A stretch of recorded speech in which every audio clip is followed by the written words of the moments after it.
Hello dear students, welcome to DK classes. आज की class में हम डिस्कस करने वाले हैं क्लास 8 मैथ्स का chapter number 12 that is understanding shapes. और ये हम डिस्कस कर रहे हैं एमएल अग्रवाल बुक से। ये इसका थर्ड पार्ट है स्टूडेंट्स। इसके दो पार्ट ऑलरेडी आ चुके हैं जिसमें हम एक्सरसाइज 12.1 एंड एक्सरसाइज 12.2 अच्छे से डिस्कस कर चुके हैं विद ऑल कंसेप्ट्स। अब आज की क्लास में हम डिस्कस करने वाले हैं एक्सरसाइज 12.3, जिसमें सबसे पहले कंसेप्ट हम पढ़ेंगे प्रॉपर्टीज, क्वाड्रिलेटरल्स की प्रॉपर्टीज हम पढ़ने वाले हैं। अच्छा, लास्ट क्लास में हमने पैरेललोग्राम्स पढ़े थे, तो पैरेललोग्राम्स में मैंने आपको बताया था some special type of parallelogram. Some special type of parallelogram में कौन कौन से पैरेललोग्राम्स मैंने आपको बताए थे? मैंने बताया था rectangle, rectangle, rhombus and square. Rectangle, rhombus and square. अब क्या है, ये तीनों पैरेललोग्राम्स ही हैं, यानी कि पैरेललोग्राम की जो चार प्रॉपर्टीज बताई थी और जो डेफिनेशन बताई थी वो सारी की सारी इनमें फॉलो होती है। कौन कौन सी थी? Opposite sides are equal, opposite angles are equal, diagonal bisect each other and sum of adjacent angle is 180 degree. ये चार प्रॉपर्टीज थी और जो डेफिनेशन थी पैरेललोग्राम की कि अपोजिट साइड्स आर पैरेलल, वो सारी की सारी इसमें अप्लाई होती है इन तीनों में। तो इसलिए ये पैरेललोग्राम्स की कैटेगरी में ही आते हैं, लेकिन स्पेशल बोला गया है इनको। स्पेशल क्यों बोला गया है? कि पैरेललोग्राम से अलग कुछ स्पेशल चीजें हैं इनमें। हम वही स्पेशल चीज डिस्कस करेंगे। देखो, पैरेललोग्राम हो गया तो वो प्रॉपर्टीज तो मतलब इंक्लूड है ही है, वो चार प्रॉपर्टीज इंक्लूड है। अच्छा, अब सिर्फ स्पेशल प्रॉपर्टीज के बारे में मैं बात करने वाला हूं। एक एक करके हम समझते हैं कि रेक्टेंगल किसको बोला गया है, क्या होता है रेक्टेंगल। तो सबसे पहले हम बात करने वाले हैं रेक्टेंगल की। तो ये एक रेक्टेंगल में ड्रॉ करता हूं, तो देखिए क्या क्या चीजें होती है रेक्टेंगल में। सबसे पहले एक ए बी सी मैंने क्वाड्रिलेटरल ड्रॉ किया। तो रेक्टेंगल की डेफिनेशन क्या है?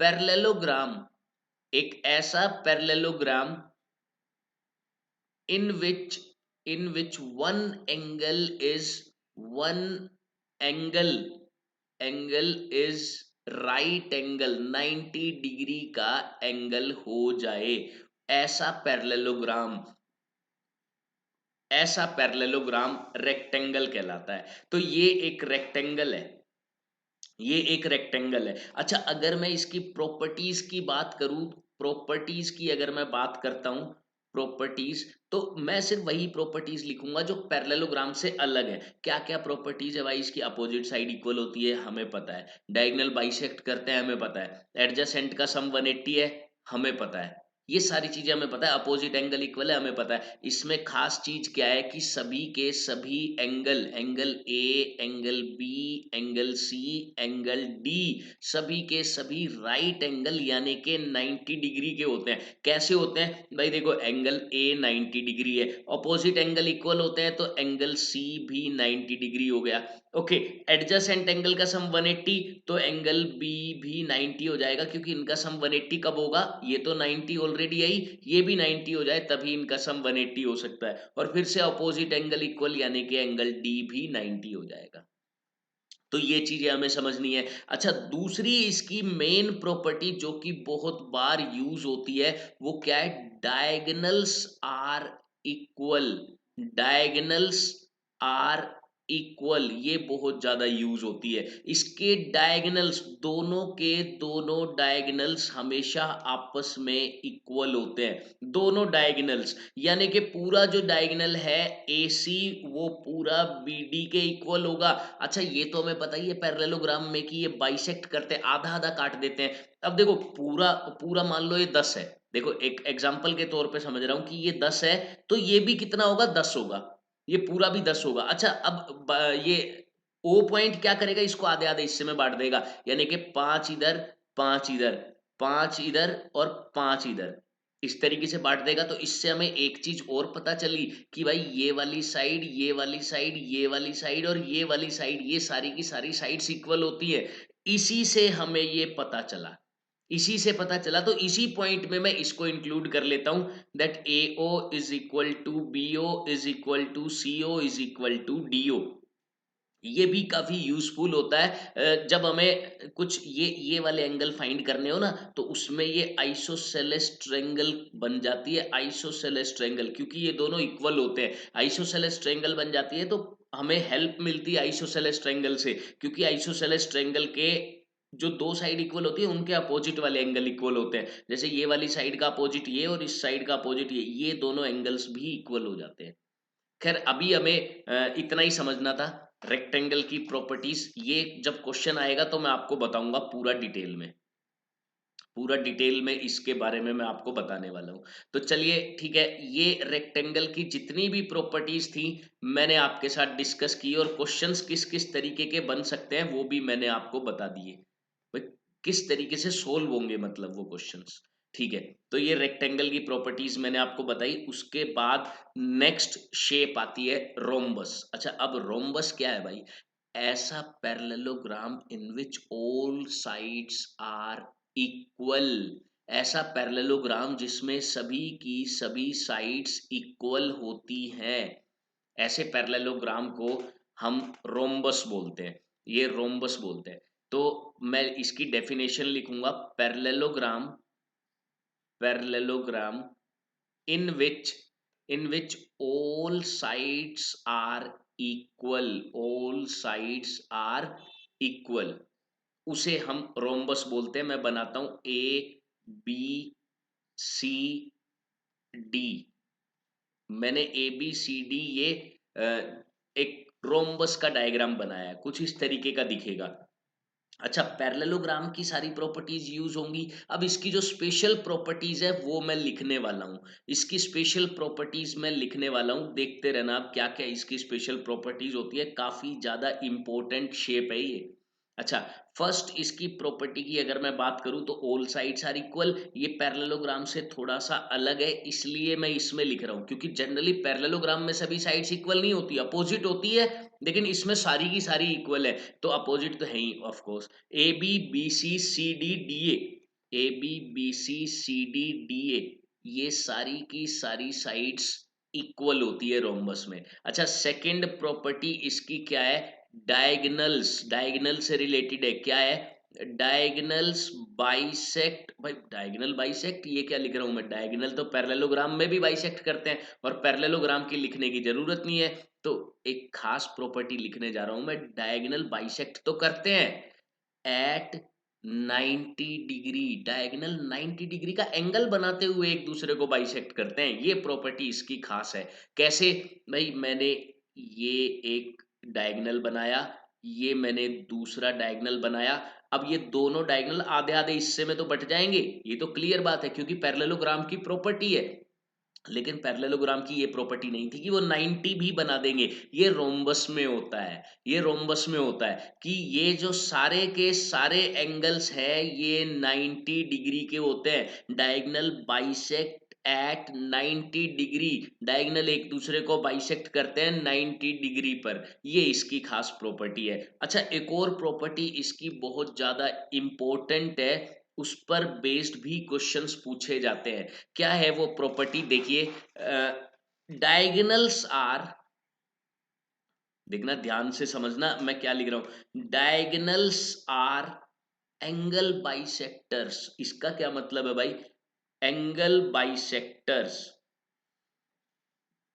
देखो, बाइसेक्टर दो बराबर हिस्सों में बांटने वाला, एंगल मतलब एंगल को दो बराबर हिस्सों में बांट देता है। डायगोनल कौन से एंगल से पास कर रहा है ये हमें साफ साफ दिख रहा है भाई। डायगोनल जैसे AC की अगर मैं बात करता हूं तो A से पास कर रहा है और C से पास कर रहा है। तो ये क्या करेगा? इन्हें बराबर हिस्सों में बांटता हुआ जाएगा। यानी कि मान लो एंगल A पूरा का पूरा 60 डिग्री है। मैंने ये मान लिया पूरा एंगल 60 है, तो ये क्या करेगा भाई? 30 में बांट देगा बराबर बराबर। रेक्टेंगल में ऐसा नहीं होता, सिंपल पैरेललोग्राम में ऐसा नहीं होता, लेकिन रोम्बस में ऐसा होता है। रोम्बस में ऐसा होता है। ओके, अब ये भी 30 ही होंगे, इसमें कोई डाउट नहीं है। कारण भाई ये पूरा 60 है तो ये भी पूरा 60 ही होगा। अपोजिट एंगल है पैरेललोग्राम के। जब इसको आधा आधा बांट दिया तो ये तो लिखा ही हुआ है कि डायगोनल एंगल बाइसेक्टर होते हैं, तो इसको भी आधा आधा बांटेगा 30 30 में। अच्छा, इसी तरीके से ये अगर 60 है तो ये अपने आप ही 120 बच गया, क्योंकि टोटल सम 180 होना चाहिए। ये 60 तो ये 120 बच गया। अब डायगोनल एंगल बाइसेक्टर है। ये जो बीडी है, डी एंगल को बराबर-बराबर हिस्सों में बाँट देगा। इसी तरीके से एंगल बी भी इन्हें बराबर-बराबर हिस्सों में बाँट देगा। ये जस्ट मैंने एक एग्जांपल लिया है 60 और 120 का, और भी एंगल्स हो सकते हैं। जस्ट एक एग्जांपल आपको समझाने के लिए कि ये एंगल बाइसेक्टर्स होते हैं। ओके, तो दोनों की प्रॉपर्टीज आपको समझ आ गई। इसकी सारे एंगल 90 डिग्री और डायगोनल्स इक्वल। अच्छा, इसकी सारी साइड्स इक्वल, डायगोनल 90 डिग्री पे बाइसेक्ट करते हैं और एंगल बाइसेक्टर भी होते हैं। ठीक है, अब एक और शेप आ रही है जो कि लास्ट बच गई थी हमारी, स्क्वायर। ये भी एक पैरेललोग्राम है। ये भी एक पैरेललोग्राम है। ये कैसा पैरेललोग्राम है? बहुत ही मजेदार शेप है ये स्क्वायर। देखो कैसे। भाई रेक्टेंगल हो या रोम्बस हो, दोनों की प्रॉपर्टीज मिला दो, सारी की सारी स्क्वायर में मिलेंगी आपको। सारी की सारी प्रॉपर्टी देखो, रेक्टेंगल में क्या पढ़ा था? Angle A, angle B, angle C, angle D सब 90 डिग्री है। इसमें भी ऐसा ही होता है। ये मैंने ए, ये बी, ये सी और ये डी मान लिया, तो angle A, angle B, angle C, angle D, ये सारे के सारे एंगल्स होते हैं 90 डिग्री। अच्छा, स्क्वायर की डेफिनेशन क्या है? एक ऐसा parallelogram in which all angles and all sides are equal. All angles and all sides, सारे एंगल और सारे साइड्स। आपको याद होगा, हमने फर्स्ट एक्सरसाइज में रेगुलर पॉलीगन के बारे में पढ़ा था। जो रेगुलर क्वाड्रिलेटरल होता है उसको हम क्या बोलते हैं? स्क्वायर बोलते हैं, क्योंकि सारी साइड्स इक्वल है और वो इक्वी एंगुलर भी है। तो वही चीज है, इक्वी एंगुलर यानी कि सारे एंगल इक्वल, और सारी की सारी साइड्स इक्वल, यानी कि A B equal to B C equal to C D equal to A D. भाई ये रेक्टेंगल और रोम्बस की सारी प्रॉपर्टीज जितनी भी हमने पढ़ी है सब इसमें यूज होती है। अच्छा देखो, रेक्टेंगल में हमने क्या पढ़ा था? रेक्टेंगल में हमने ये पढ़ा था भाई कि दोनों डायगोनल्स इक्वल होते हैं। दोनों के दोनों डायगोनल्स आपस में इक्वल होते हैं, यानी कि मैं लिख सकता हूं ए सी और बी डी आपस में इक्वल है। ये फर्स्ट, सेकंड, थर्ड। ठीक है, ए सी और बी डी आपस में इक्वल है, स्क्वायर में भी होता है ऐसा। अच्छा, रोम्बस में हमने ये पढ़ा था कि डायगोनल इक्वल तो नहीं है, लेकिन रोम्बस में क्या पढ़ा था कि डायगोनल 90 डिग्री पर बाइसेक्ट करते हैं। इसमें भी ऐसा ही होता है, इसमें भी ऐसा ही होता है। डायगोनल्स डायगोनल्स इक्वल है और 90 डिग्री पर बाइसेक्ट करेंगे। डायगोनल्स आर, वो चलो एक में ही लिख देता हूं, ये equal and bisect at right angle. देखो, ये इसमें मैंने दोनों मिक्स कर दिया, थर्ड वाला भी इसी में मिक्स कर दिया मैंने, इक्वल भी लिखकर। ठीक है, equal and bisect at right angle, यानी कि ये चारों के चारों एंगल्स 90 डिग्री के हैं। अच्छा, एक और हमने रोम्बस में पढ़ी थी प्रॉपर्टी, क्या? कि डायगोनल्स एंगल बाइसेक्टर होते हैं। इसमें भी होते हैं एंगल बाइसेक्टर। अच्छा, अब इसमें एक एक मजेदार चीज तुम्हें क्या पता चलेगी? भाई टोटल एंगल 90 है, 90 है। एंगल बाइसेक्टर क्या करेगा? दो आधे आधे एंगल में बांट देगा, तो हर बार ये 45 के एंगल बनाते हैं डायगोनल। 45 के, इधर भी 45, इधर भी 45, ये भी 45, ये भी 45, ये भी 45 और ये एंगल भी 45। ये फिक्स है, ये फिक्स है। ये 45 45 45 ही होंगे सारे के सारे। कारण भाई 90 फिक्स है, और 90 फिक्स है तो हमें पता है कि ये एंगल बाइसेक्टर्स होते हैं डायगोनल्स। मैं लिख देता हूं इसको, diagonals are angle bisectors. Diagonals are angle bisectors. अब एंगल बाइसेक्टर्स है तो 90 का आधा, 45 45 45, ये सारे के सारे एंगल 45 के हो जाते हैं। तो ये स्क्वायर की प्रॉपर्टीज है सारी की सारी उनकी। देखो, दो प्रॉपर्टीज हमने रेक्टेंगल की अलग पढ़ी थी और तीन प्रॉपर्टीज हमने रोम्बस की पढ़ी थी। पांचों मिलाकर इसमें यूज होती हैं, पांचों की पांचों स्क्वायर में होती है। ओके, यानी कि अब देखो स्क्वायर क्या क्या चीज है, स्क्वायर क्वाड्रिलेटरल है, ये तो हमें पता चल गया। स्क्वायर एक पैरेललोग्राम है, बिल्कुल है। स्क्वायर एक रेक्टेंगल भी है, स्क्वायर एक रोम्बस भी है। रेक्टेंगल कैसे है भाई, रेक्टेंगल की डेफिनेशन हमने क्या पढ़ी, एक ऐसा पैरेललोग्राम जिसमें एक एंगल राइट एंगल हो, तो पैरेललोग्राम है और एक एंगल राइट एंगल भी है, तो रेक्टेंगल भी हो गया। अच्छा रोम्बस में हमने क्या पढ़ा था, एक पैरेललोग्राम जिसकी सभी साइड्स इक्वल होती है, भाई इसकी भी सभी साइड्स इक्वल है स्क्वायर की, तो ये क्वाड्रिलेटरल भी है, रेक्टेंगल भी है, रोम्बस भी है। तो ये इस तरीके से हमें और पैरेललोग्राम भी है। ओके, इसके बाद ये तो पैरेललोग्राम्स कंप्लीट पढ़ लिए हमने, जितने भी पैरेललोग्राम थे सारे। एक तो सिंपल पैरेललोग्राम पढ़ा, फिर रेक्टेंगल, रोम्बस एंड स्क्वायर, ये स्पेशल टाइप के तीन पैरेललोग्राम्स। अब इसके बाद हम other type of quadrilaterals discuss कर लेते हैं। दो टाइप के क्वाड्रिलेटरल्स और बच गए जो कि हमें डिस्कस करने हैं, वो है ट्रेपीजियम एंड काइट। कौन कौन से, ट्रेपीजियम एंड काइट। सबसे पहले हम ट्रेपीजियम की बात करते हैं। ट्रेपीजियम क्या होता है, ऐसा quadrilateral in which one opposite pair, one opposite pair of sides, pair of sides are parallel. मतलब समझाता हूं इसका क्या मतलब है इसका। देखो सबसे पहले डायग्राम ड्रॉ करता हूं, डायग्राम से आपको और अच्छे से समझ में आएगा। मान लो ये एक क्वाड्रिलेटरल लिया मैंने, ए बी सी डी, और इसमें क्या है कि ए बी पैरेलल है डी सी के, लेकिन ए डी और सी बी पैरेलल नहीं है। क्योंकि अगर देखो दोनों अपोजिट पेयर अगर पैरेलल हो गए तो पैरेललोग्राम ही बन जाएगा। ट्रेपीजियम क्या होता है, एक ही अपोजिट पेयर पैरेलल होता है। अगर दोनों पैरेलल हो गए तो पैरेललोग्राम बन गया, लेकिन इसमें एक ही अपोजिट पेयर पैरेलल होता है, तो ये शेप कहलाती है ट्रेपीजियम। ट्रेपीजियम। अच्छा अब इसकी प्रॉपर्टीज की अगर हम बात करें तो कोई इंटीरियर एंगल वाली प्रॉपर्टी ही लग पाएगी इसमें। देखो जो ऐसे दो एंगल जिनका बेस सेम है, यानी कि ए, बेस सेम नहीं, आप ये लो कि एंगल ए, कोई इंटीरियर वाले angle low, angle A plus, यानी कि जो दो पैरेलल लाइन है, एक इस पैरेलल लाइन पे एंगल हो, एक दूसरे वाली पैरेलल लाइन पे एंगल हो उसी साइड, तो वही तो को इंटीरियर एंगल बनाएंगे वो। Angle A plus angle D, इनका सम 180 होगा। इसी तरीके से angle B plus angle C, इनका सम भी 180 होगा। Angle A plus angle D 180 होगा, angle B plus angle C 180 होगा, ये इसकी प्रॉपर्टी थी।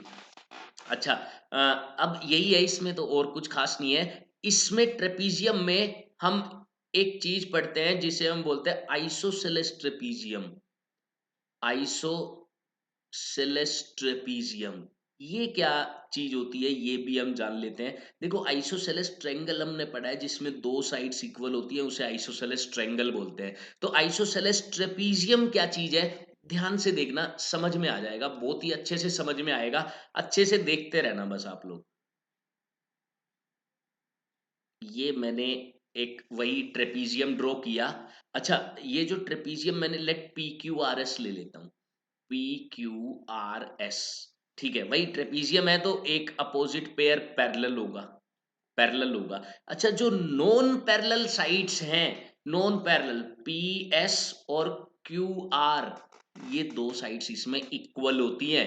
आइसोसेलेस ट्रायंगल से मैच करके चलो, आइसोसेलेस ट्रायंगल में दो साइड इक्वल, इसमें जो नॉन पैरेलल वाली दो साइड्स हैं वो इक्वल होती हैं, इसीलिए इसे आइसोसेलेस ट्रेपीजियम बोला जाता है। क्या है आइसोसेलेस ट्रेपीजियम, एक ऐसा trapezium in which non parallel sides, जो साइड्स पैरेलल नहीं है वो इक्वल होती हैं, ऐसी साइड्स, ऐसे ट्रेपीजियम को हम आइसोसेलेस ट्रेपीजियम बोलते हैं। इसकी प्रॉपर्टीज हमें पढ़नी पड़ेंगी, काफी अच्छी प्रॉपर्टीज है जहां से अक्सर क्वेश्चन पूछे जाते हैं, यहां से क्वेश्चन जरूर पूछे जाते हैं। क्या प्रॉपर्टीज है इसकी भाई, एक ही लाइन के ऊपर जो दो एंगल है वो दोनों इक्वल होंगे, सेम बेस के जो दो एंगल है, कैसे भाई, एंगल पी और एंगल क्यू आपस में इक्वल होंगे। अच्छा गलती से भी एंगल पी और एस मत ले लेना, एंगल पी और एस इनका सम 180 होता है, ये तो हमें यहीं से पता चल गया था, इनका सम 180 होता है, लेकिन एक ही बेस पर एंगल P और एंगल Q आपस में इक्वल होते हैं, इसी तरीके से एंगल S और एंगल R आपस में इक्वल होंगे। Angle S is equal to angle R, angle S is equal to angle R। ये बात आपको समझनी है इसमें। ओके, एक और चीज है जो इसमें आपको समझनी है, वो क्या कि दोनों डायगोनल्स, ये प्रॉपर्टी नंबर 1 हो गई। सेकंड नंबर कि इसके दोनों डायगोनल्स इक्वल होते हैं, दोनों डायगोनल्स इक्वल, यानी कि पी आर इक्वल है क्यू एस के, पी आर क्यू एस के इक्वल है। ये आइसोसेलेस ट्रेपीजियम की प्रॉपर्टीज हो गई, ये इसकी प्रॉपर्टीज हो गई। अब हम बढ़ते हैं आगे नेक्स्ट शेप की तरफ, जो कि है काइट। काइट की तरफ हम बढ़ते हैं, काइट का डायग्राम बनाने की कोशिश करता हूं मैं।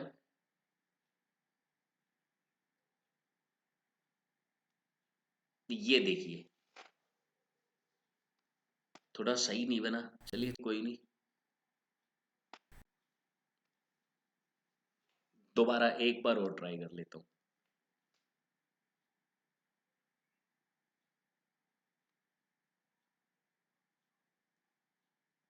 ठीक है, ये ओके है। देखिए ये काइट है।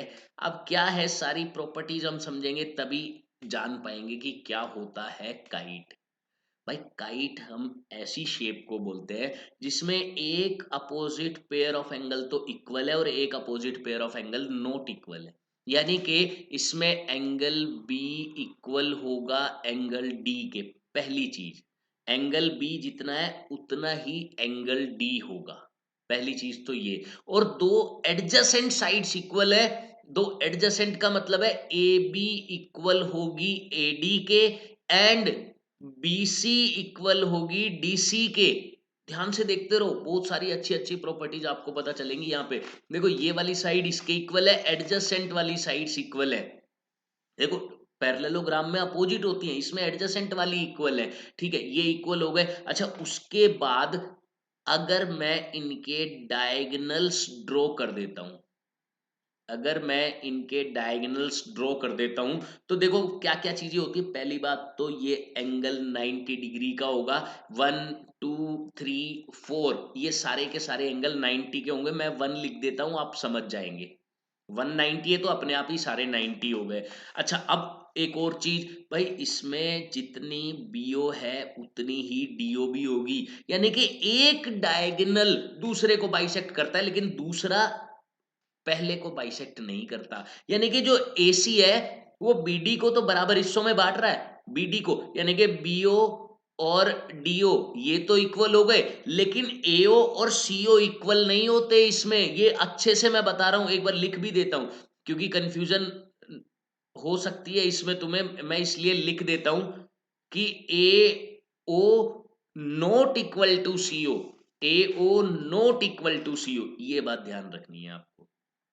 अच्छा और क्या क्या चीजें होती है भाई, और भी इसमें होती है, जैसे कि ये वाला एंगल इसके इक्वल होता है, ये वाला जो एंगल है वो इसके इक्वल, वो लेकिन हम वो कैसे समझ सकते हैं, आइसोसेलेस ट्रायंगल है ये तो इक्वल होंगे ही। अच्छा इसमें एक चीज और कि AC एंगल बाइसेक्टर होता है, AC इज एंगल बाइसेक्टर। एक डायगोनल एंगल बाइसेक्टर होता है, दूसरा नहीं होता। ये कमाल की बात है। भाई देखो कैसे, ये वाला जो एंगल है वो इस वाले एंगल के इक्वल है, ये दोनों एंगल्स आपस में एक दूसरे के इक्वल है, और ये दोनों एंगल्स आपस में इक्वल हैं, लेकिन ये दोनों इक्वल नहीं होते, ये दोनों इक्वल नहीं होते। तो ये तो इसको अच्छे से समझना, अच्छे से नोट करना, अच्छे से इसको दोबारा से खुद से ट्राई कर लेना, इसको प्रॉपर्टीज लिख के देख लेना ताकि कोई कंफ्यूजन ना हो।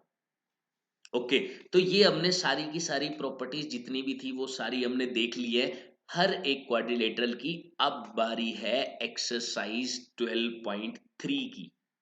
तो फर्स्ट क्वेश्चन क्या है देखते हैं, समझते हैं इसको। That identify all the quadrilaterals that have 4 sides of equal length. ऐसा क्वाड्रिलेटरल जिसकी चारों की चारों साइड्स इक्वल लेंथ की है। भाई हमें पता है एक तो रोम्बस में ऐसा होता है और एक स्क्वायर में ऐसा होता है। एक रोम्बस और एक स्क्वायर, दोनों में सारी साइड्स इक्वल होती हैं। अच्छा, 4 राइट एंगल, चारों एंगल 90 डिग्री के। भाई एक तो रेक्टेंगल में ऐसा होता है और एक स्क्वायर में ऐसा होता है, बस लिख दिया। ये नेम लिखने थे, आइडेंटिफाई करना था, हमने कर दिया। ये दोनों ही आएंगे इसमें, रोम्बस एंड स्क्वायर, इसमें ये दोनों आएंगे, rectangle and square. Okay, next क्या है, explain how square is quadrilateral. भाई क्वाड्रिलेटरल कैसे है, 4 साइड्स की वजह से, because square has 4 sides, therefore it is a quadrilateral. Okay, why it is parallelogram? Because opposite sides are parallel. Because opposite sides of square are parallel, इस वजह से ये पैरेललोग्राम हो जाता है। Why square is a rhombus? Because all sides are equal. भाई square की सभी साइड्स इक्वल है और जिसकी भी सारी साइड इक्वल होती है वो रोम्बस कहलाता है। Because all sides are equal, ठीक है। Why it is a rectangle, एक स्क्वायर रेक्टेंगल कैसे है, because all angles are of 90 degree. ये लिख दो, square is a parallelogram in which one angle is 90 degree, यही लिख देते चलो। Because square is a parallelogram in which in which one angle is in which one angle is 90 degree या right angle, therefore it is rectangle. तो सारे logic हमने दे दिए कि स्क्वायर क्वाड्रिलेटरल कैसे है, स्क्वायर पैरेललोग्राम कैसे है, स्क्वायर रोम्बस कैसे है और स्क्वायर रेक्टेंगल कैसे है। ओके, नेक्स्ट क्वेश्चन हमारा वेट कर रहा है, क्या है, name the quadrilateral whose diagonal bisect each other. भाई डायगोनल बाइसेक्ट करते हैं, भाई सबसे पहले तो आएगा पैरेललोग्राम, पैरेललोग्राम, ठीक है, इसके डायगोनल आपस में बाइसेक्ट करते हैं, इसके डायगोनल्स आपस में बाइसेक्ट करते हैं। ओके, दूसरा रोम्बस, रेक्टेंगल, स्क्वायर, ये सारे ही आएंगे। रेक्टेंगल के डायगोनल भी बाइसेक्ट करते हैं, रोम्बस के डायगोनल भी बाइसेक्ट करते हैं एंड स्क्वायर के डायगोनल भी बाइसेक्ट करते हैं। Okay, are perpendicular bisector of each other, ये सब में नहीं होता। परपेंडिकुलर बाइसेक्टर किस किस में होता है, परपेंडिकुलर 90 डिग्री बाइसेक्टर आधा आधा काटता है, तो भाई रोम्बस और स्क्वायर में ही ऐसा होता है। तो मैं वापस कह रहा हूं आपको, प्रॉपर्टीज बहुत ही अच्छे से पढ़ लें आप, मैंने काफी अच्छे से समझाई है, दोबारा देख लें आप। Okay, whose diagonals are equal, जिसके डायगोनल्स इक्वल हो, भाई रेक्टेंगल और स्क्वायर के डायगोनल्स इक्वल होते हैं, रेक्टेंगल एंड स्क्वायर इनके डायगोनल्स आपस में इक्वल होते हैं। ओके, नेक्स्ट क्वेश्चन क्या है, one of the diagonals of a rhombus, rhombus की बात की जा रही है भाई, पहले रोम्बस बना लेते हैं हम, रोम्बस बना लेते हैं, उसके बाद हम आगे बढ़ते हैं। ये रोम्बस है, लेट से मैंने इसे नाम दिया ए बी सी डी। ये क्या कह रहा है, वन ऑफ द डायगोनल्स, मतलब दोनों में से एक जो डायगोनल है रोम्बस का, एंड इट्स साइड्स, और जो इसकी साइड्स हैं वो इक्वल है, वो इक्वल है। क्या कहना चाह रहा है, देखो साइड मान लो x है, भाई एक साइड x है तो सीधी सी बात है कि सारी की सारी साइड्स x होंगी, क्योंकि हम जानते हैं इट इज ए रोम्बस, ठीक है। अब इसका एक डायगोनल साइड के ही बराबर है, यानी कि साइड x है तो ये भी x है, ये भी x है। अब क्या कह रहा है, फाइंड एंगल्स ऑफ रोम्बस, सारे एंगल निकालने हैं, भाई निकल गए एंगल। तो देखिए कैसे, आप देखिए triangle A B C is an equilateral triangle, equilateral triangle हो गई ये, इक्विलेटरल, कारण भाई ये साइड x है, ये भी x है, और ये डायगोनल भी x दे दिया इसने, डायगोनल भी x दे दिया। अच्छा, we know that all angles of equilateral triangle are of 60 degree, therefore angle a is equal to 60 degree, angle a निकल गया। अब बाकी तो पैरेललोग्राम है ये, हमें पता है, बाकी हम कैसे निकालेंगे, देखो बाकी हम कैसे निकालते हैं वो ध्यान से देखना। चलो ये मैं बनाए रखता हूं, कोई बात नहीं। बाकी हम कैसे निकालेंगे, भाई ये एंगल हो गया 60 डिग्री, ये एंगल 60 डिग्री है। अच्छा, ये एंगल 60 है तो अपोजिट एंगल, एंगल डी भी 60 डिग्री होगा, ठीक है। एडजेसेंट एंगल 180 में से 60 को माइनस करो, 120 डिग्री होगा, यानी कि एंगल बी 120 डिग्री। अब इसका अपोजिट एंगल एंगल सी, ये भी 120 डिग्री हो जाएगा। तो ये 60 और ये 120। देखो कंसेप्ट क्या यूज करना है, इक्विलेटरल ट्रायंगल बन गई। इक्विलेटरल ट्रायंगल में सभी के सभी एंगल 60 डिग्री के होते हैं।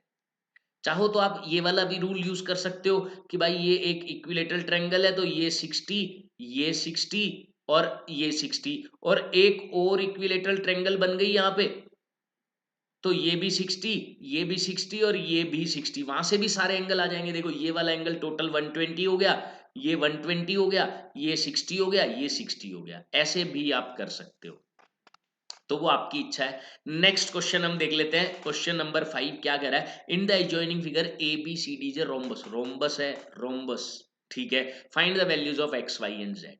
एक्स वाई और जेड, भाई सिंपल सी बात है, रोम्बस है तो क्या वो डायगोनल तो बाइसेक्ट करेंगे, तो एक्स 8 के इक्वल हो गया, वाई 6 के इक्वल हो गया। एक्स क्या है, देखो डायगोनल बाइसेक्ट करते हैं, एक्स ए के 8 के इक्वल, वाई 6 के इक्वल। भाई डायगोनल बाइसेक्ट करेंगे, ब्रैकेट में लॉजिक लिखोगे कि diagonal bisect each other, that's all. अच्छा डायगोनल बाइसेक्ट करते हैं 90 डिग्री पर। 90 डिग्री पर अगर मैं इसे ओ ले लेता हूं तो मैं लिखूंगा वी नो दैट, हम ये बात जानते हैं कि angle A O B is equal to 90 degree, because diagonals of rhombus bisect each other at right angle. Right angle पर बाइसेक्ट करता है, पाइथागोरस थ्योरम लग सकती है किसी भी राइट एंगल ट्रायंगल में। क्या होती है पाइथागोरस थ्योरम, पहले मैं बताता हूं। पाइथागोरस थ्योरम होती है परपेंडिकुलर का स्क्वायर प्लस जो बेस है उसका स्क्वायर इक्वल टू जो हाइपोटेनस है उसका स्क्वायर। ये कौन कौन सी साइड्स होती हैं ये मैं बता देता हूं। देखो हाइपोटेनस इक्वल टू में एक तरफ रहेगा, अकेला अकेली साइड होती है ये। और कौन सी साइड होती है हाइपोटेनस, जो 90 के सामने हो। भाई ट्रायंगल कैसी भी बन सकती है, ट्रायंगल मैं ऐसे बना सकता हूं या ट्रायंगल को उल्टा घुमा के ऐसे बना सकता हूं। कंफ्यूज नहीं होना कि हाइपोटेनस कौन सा है, बेस कौन सा है। मैं ट्रायंगल को कुछ इस तरीके से भी बना सकता हूं, इस तरीके से कैसे भी बन सकती है, कंफ्यूज नहीं होना। क्या है लॉजिक, हाइपोटेनस क्या होता है, 90 के सामने वाली साइड, वो एक तरफ रखो, बाकी दोनों साइड्स का स्क्वायर का सम दूसरी तरफ रखो। जैसे कि इसमें ये वाली साइड तो 6 निकल गई, ये वाली साइड 8 निकल गई, तो हम क्या करेंगे 6 का स्क्वायर और 8 का स्क्वायर एक तरफ रखेंगे, और जेड जो कि हाइपोटेनस है 90 के सामने, जेड इसका स्क्वायर एक तरफ रखेंगे। ये है पाइथागोरस थ्योरम। तो 6 का स्क्वायर 36 प्लस 8 का square 64 equal to Z square. तो जेड स्क्वायर आ गया 100 और जेड की वैल्यू आ गई 100 का रूट यानी कि 10। 10 तो जेड भी निकल गया, सारी की सारी वैल्यूज निकल गई। एक्स और वाई तो बहुत ही ज्यादा इजी था, और जेड हमने पाइथागोरस से निकाल लिया। नेक्स्ट हम देखते हैं क्वेश्चन नंबर 6। क्या दिया गया, इन द एडजॉइनिंग फिगर, आपको ये दिख रहा होगा ट्रेपीजियम दिया हुआ है ये अगर आपको नहीं दिख रहा है तो मैं थोड़ा डार्क कर देता हूं इसको। ये आपको ट्रेपीजियम दिया हुआ है, और ये एरो के साइन भी है। इस एरो हमें बताता है कि कौन सी लाइन किसके पैरेलल है। Okay, angle A ratio angle D, भाई हमें पता है एंगल ए और एंगल डी का सम 180 है। याद करो जब मैंने प्रॉपर्टी बताई थी, ए और डी का रेशियो दिया हुआ है। भाई angle A ratio angle D 5:7 है, तो लेट कर लो angle A is equal to 5x and angle D is equal to 7x। Okay, and अच्छा एक्स तो इसमें पहले से यूज है, एक्स तो इन्होंने बी और सी में यूज कर लिया ना, तो हम एक्स की जगह कुछ भी ले लो, के ले लेते हैं, के ले लेते हैं। भाई हमें तो कोई एक एक वेरिएबल चिपकाना है, कुछ भी चिपका दो। एक्स एक्स यहाँ पर यूज कर लिया इन्होंने बाद में, तो हमने वाई लगा सकते हो, के लगा सकते हो, जेड लगा सकते हो, कुछ भी लगाओ, ठीक है। तो अब देखो एंगल ए और एंगल डी हमें पता है भाई इनका सम होगा 180 डिग्री। ये बना क्या, 12k is equal to 180, 12 divide कर दो, k की वैल्यू 15 आ गई। अच्छा के की वैल्यू 15 है तो एंगल ए तो डायरेक्ट निकल गया, कैसे 5 into 15 that is 75। Angle D भी निकल गया 7 इंटू 15 दैट इज 105। ये दोनों एंगल तो निकल चुके हैं, बचे एंगल बी और एंगल सी। सेम इसी लॉजिक से हम निकालने वाले हैं। कैसे भाई, हम जानते हैं कि एंगल बी और एंगल सी को ऐड करेंगे तो भी 180 आएगा। Angle B is given that is 3x plus 11, angle C is given that is 5x minus 31 और इनका सम रख दिया 180। देन 5 प्लस 3 8x और ये देखा मैंने माइनस का 20 बन रहा है, इधर जाएगा प्लस का 20 हो गया यानी कि 200 आ गया। भाई ये इधर -20 बन रहा है, मैं -20 को इधर लेके जाऊंगा +20 तो 180 + 20 200 और 8 डिवाइड कर दो 25 आ गई x की वैल्यू। पुट कर दो, पुट कर दो, दोनों एंगल निकल जाएंगे। कैसे भाई, एंगल बी कितना है 3x + 11 यानी कि 3 इंटू 25 हो गया, 3 इंटू 25 75, 75 + 11 86 डिग्री हो गया। एंगल सी वापस पुट कर देते हैं, इसमें x की वैल्यू 25 इंटू 5 125 माइनस 31 करना है, 125 माइनस 31 ये बनेगा 94, 94 बन रहा है। तो इस तरीके से हमने एंगल ए निकाल दिया, डी निकाल दिया, बी निकाल दिया, सी निकाल दिया, ऑल एंगल्स ऑफ ट्रेपीजियम हमने निकाल दिए हैं। तो इजी क्वेश्चन था, बेसिक प्रॉपर्टीज अगर आपको पता है तो कोई प्रॉब्लम नहीं आएगी। नेक्स्ट क्वेश्चन देखते हैं क्या दिया गया है नेक्स्ट क्वेश्चन में। देखिए इसको भी मैं थोड़ा सा डार्क कर देता हूं, थोड़ा सा लाइट दिख रहा है ये। In the adjoining figure A B C D is a rectangle. ये जो ए बी सी डी आपको दिया गया है ये एक रेक्टेंगल है, ये एक रेक्टेंगल है, ठीक है। और एंगल सी ई बी, सी ई बी यानी कि ये वाला एंगल, ये वाला एंगल, और ई सी बी, ई ई सी बी ये वाला एंगल, इन दोनों का रेशो 3:2 है, 3:2। तो भाई एज्यूम कर लेते हैं एंगल सी ई बी मैंने मान लिया 3x और एंगल ई सी बी मैंने मान लिया 2x। तो ये तो मैंने माना 3x और ये मैंने माना 2x, और हमें पता है रेक्टेंगल में एंगल बी क्या है 90 डिग्री है। क्या ये ट्रेंगल बनती हुई दिखाई दे रही है आपको? Triangle in triangle E B C, तीनों एंगल का सम 180 बनेगा। Angle B plus angle E, कौन सा ई ले रहा हूं मैं, सिर्फ ये वाला, प्लस एंगल सी, सी कौन सा, सिर्फ ये वाला, प्लस एंगल सी 180 के इक्वल। एंगल बी 90 है, ई वाला हमने रखा 3x और सी वाला हमने रखा 2x इक्वल टू 180। अब ये तो बन रहा है 5x और ये 90 माइनस करेंगे तो 90x की वैल्यू 18 आ चुकी है। अच्छा सीई बी हमें निकालना है जो कि 3x है, तो एंगल सी ई बी क्या आ गया 3 इंटू 18 54 डिग्री। 3x है ना, x की वैल्यू रख दी 18। ओके, अब D C F, D C F ये एंगल भी हमें निकालना है। Let's say this angle is y, इसको मैंने y मान लिया, ठीक है। निकालते हैं भाई इस एंगल को भी। अच्छा आप ये देखें कि ये वाला एंगल क्या निकलेगा भाई, पूरा एंगल कितना है, पूरा अगर मैं एंगल डी सी बी की बात करूं तो वो भी 90 डिग्री है, पूरा एंगल 90 है। और ये वाला angle E C B, angle E C B, ये हम यहां से निकाल सकते हैं 2 इंटू एक्स यानी कि 18, तो 2 इंटू 18 36 डिग्री है। तो ये 36 अगर पूरे 90 में से मैं माइनस कर देता हूं तो बचेगा कौन सा, यही वाला एंगल बच जाएगा। माइनस कर दो, माइनस कर दो, सबसे बढ़िया तरीका है माइनस कर दो। माइनस किया तो एंगल डी सी ई, एंगल डी सी ई यानी कि ये वाला जो एंगल है ये बच जाएगा, कितना बचेगा 90 माइनस 36 यानी कि 54 डिग्री, जस्ट मैंने माइनस किया है। अच्छा आप एक तरीका और भी यूज कर सकते हैं, चलो मैं आपको बताता हूं। अगर आप ऐसे नहीं करना चाहते तो आप ऐसे भी कर सकते हैं भाई, ये वाला एंगल और ये वाला एंगल अल्टरनेट एंगल्स हैं, इक्वल होंगे। अगर ये 54 हमने निकाल ही दिया है तो ये वाला एंगल डायरेक्ट हम कह सकते हैं कि 54 डिग्री है। आप ऐसा भी कर सकते हैं, बिल्कुल करेक्ट है, अल्टरनेट एंगल्स है ये, बिल्कुल कोई दिक्कत नहीं है इसमें। अच्छा, अब ये लीनियर पेयर है, इनका सम 180 होता है, तो वाई एंगल कितना हुआ 180 minus 54 degree, that is 126 degree इसका आंसर हो जाता है सेकंड वाले पार्ट का। ये सेकंड पार्ट सोल्व किया है मैंने, सेकंड पार्ट का आंसर हो जाता है 126 डिग्री।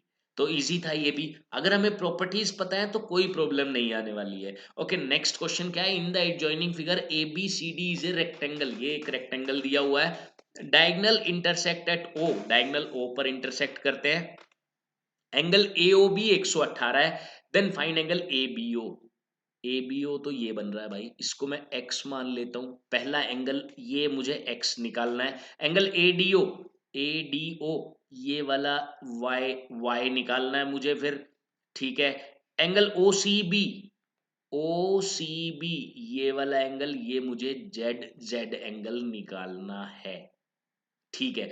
तो सबसे पहले हम क्या कंसेप्ट यूज करेंगे, देखो मैंने आपको क्या बताया था कि इन any rectangle AO BO CO और DO ये इक्वल होते हैं सारे के सारे, लेकिन हमें पूरा लेना ही नहीं है, हमें क्या करना है, we know that in any rectangle AO equal to BO, भाई ये दोनों इक्वल है। अच्छा, ये दोनों इक्वल है तो इनके अपोजिट वाले एंगल भी इक्वल होंगे, therefore angle OAB is equal to angle OBA, दोनों मैंने x मान लिए, भाई ये भी x है तो ये अपने आप ही x हो गया, सीधी सी बात है, ये दोनों इक्वल है ना, क्योंकि ये दोनों साइड्स इक्वल है तो ये दोनों एंगल भी इक्वल, ये x तो ये भी x, कोई कंफ्यूजन नहीं है यहाँ पर।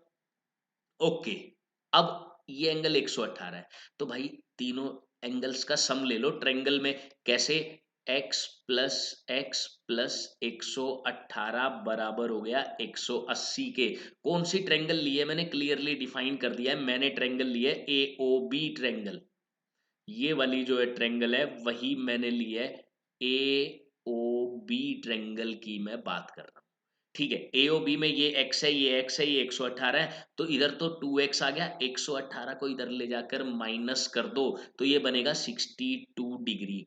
ओके, 2x 62 है तो x की वैल्यू आ गई, बाई में 2 किया तो 31, x पहला एंगल निकल चुका है, पहला एंगल कितना है 31 डिग्री है, 31 डिग्री है, x की वैल्यू 31 है। अच्छा, अब हमें y निकालना है, y के लिए देखो तरीके बहुत सारे हैं लेकिन मर्जी आपकी है, तरीके बहुत सारे हैं, मर्जी आपकी है। देखो मैं ये वाला तरीका यूज करता हूँ, ADB, हो सकता है कोई आपको और भी अच्छा मेथड पता हो इससे भी, लेकिन मैं यही मेथड यूज कर रहा हूँ, x 31 है, रेक्टेंगल का एंगल है 90 डिग्री होगा पूरा, और D पे क्या है y है, y मैंने कौन सी ट्रायंगल ली है DAB, अलग से भी बना के दिखा दी मैंने, भाई इन तीनों का सम कितना होगा, ट्रायंगल के एंगल है तो 180, यानी कि y plus 90 plus 31 is equal to 180, तो y की वैल्यू क्या आ जाएगी 659 डिग्री आ जाएगी, माइनस करेंगे तो 59 डिग्री आ जाएगी, 59 डिग्री। अच्छा, y की वैल्यू 59 आ गई, सेकंड पार्ट हमारा सोल्व हो गया, तो Z भी 59 ही होगा, कैसे होगा चलो मैं आपको बताता हूं। देखो, अगर मैं इस बार ये CAB ट्रायंगल लेता हूं, CAB, ठीक है, तो B पूरा 90 डिग्री है, ये C है जो कि Z है, और ये X है, X कितना है 31, वापस यही तीनों एंगल बन रहे हैं, देखो इधर 90 बन रहा है, इधर भी 90, इधर 31, इधर भी 31, तो इधर Y जो आया था वही Z आएगा, सिंपल सी बात है, तो Z is equal to 59 degree, बाकी आप प्रोसीजर पूरा सेम टू सेम दिखा सकते हैं, बस Y की जगह Z लिखना है। ओके, नेक्स्ट क्वेश्चन क्या है, क्वेश्चन नंबर 9, क्या है question number 9, in the adjoining figure ABCD is a rhombus and angle ABD 50 है, ABD, ठीक है, एंगल CAB निकालो, CAB ये वाला एंगल निकालना है, x मान लिया मैंने, CAB को x मान लिया, एंगल BCD ये पूरा एंगल निकालना है, ठीक है, इसको y मान लिया, एंगल ADC ADC ये पूरा एंगल भी निकालना है। देखो सभी एंगल निकले हुए हैं, कोई दिक्कत वाली बात ही नहीं है। मैंने बताया था कि रोम्बस में डायगोनल्स एंगल बाइसेक्टर होते हैं, आधे आधे एंगल में डिवाइड करता है। तो भाई ये 50 है तो अपने आप ही उसकी मजबूरी हो गई कि इधर वाला 50 होगा ही होगा, क्योंकि एंगल बाइसेक्टर का मतलब क्या, आधे आधे में बांटना, इधर 50 तो इधर भी 50। यानी कि देखो सबसे पहले आप क्या लिखेंगे, angle B sorry angle DBC, पूरा नाम लिख देता हूं मैं, angle DBC is equal to angle DBA, bracket में आप लिख देना diagonals are angle bisector, because diagonals are angle bisector, angle bisectors in rhombus. Rhombus में डायगोनल्स क्या होते हैं भाई, एंगल बाइसेक्टर्स होते हैं। इसलिए ये 50 है तो ये अपने आप ही 50 हो गया। तो angle DBC is equal to 50। और पूरा एंगल कितना हुआ अब कंप्लीट एंगल ABC की बात करता हूं तो 50 प्लस 50 100 हो गया। अब देखो ये पूरा 100 है, opposite angle of parallelogram. Angle D कौन सा है, ये वाला एंगल ADC पूरा लिख लेते हैं। एंगल ADC कितना हो गया, 100 डिग्री। ये भी हमें चाहिए था थर्ड पार्ट में, थर्ड पार्ट में चाहिए था तो ये तो हमने निकाल दिया। अच्छा अब ये भी निकालना है हमें, एक्स एक्स भी निकालना है। कोई दिक्कत नहीं है भाई, कोई भी प्रॉब्लम नहीं है। कैसे, देखिए देखिए कैसे निकालेंगे भाई, ये पूरा या तो ये ट्रायंगल यूज कर लेते हैं, चलो ट्रायंगल यूज कर लेते हैं। बाकी वैसे आप एडजेसेंट एंगल ऑफ पैरेललोग्राम भी यूज कर सकते हैं, लेकिन मर्जी है आपकी। मैं फिलहाल ट्रायंगल यूज करता हूं। कौन सी, in triangle AOB, triangle AOB में देखता हूं भाई, डायगोनल्स 90 डिग्री पर बाइसेक्ट करते हैं रोम्बस में।